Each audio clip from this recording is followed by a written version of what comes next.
All right, let's get right to it. It's that time of the semester, finals.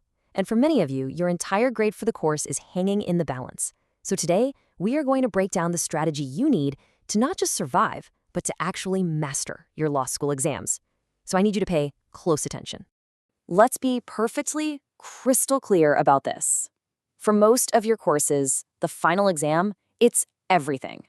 This one test is probably going to be the majority, if not all, of your final grade.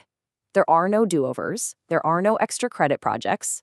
The stakes, well, they're about as high as they can get. And here's why. This isn't just about getting an A or a B. The exam is a gate. It is specifically designed to prove that you've mastered the material well enough to move on. Think of it as a competency test. You have to pass it to progress. It's as simple as that.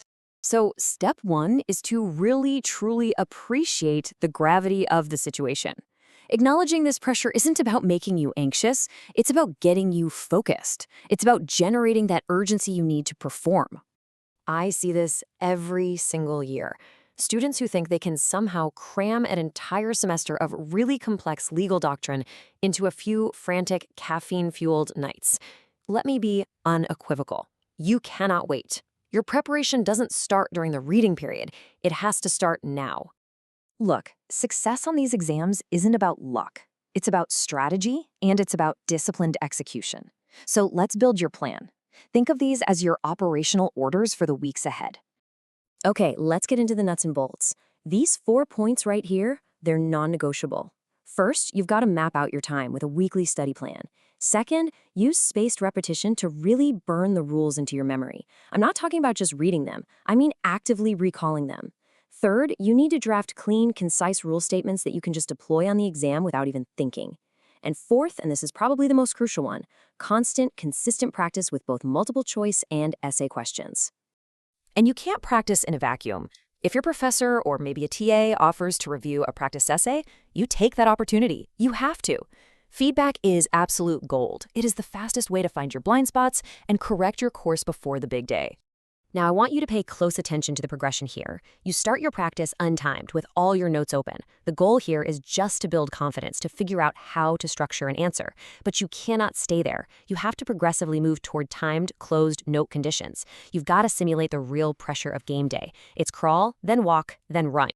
All right, this next section.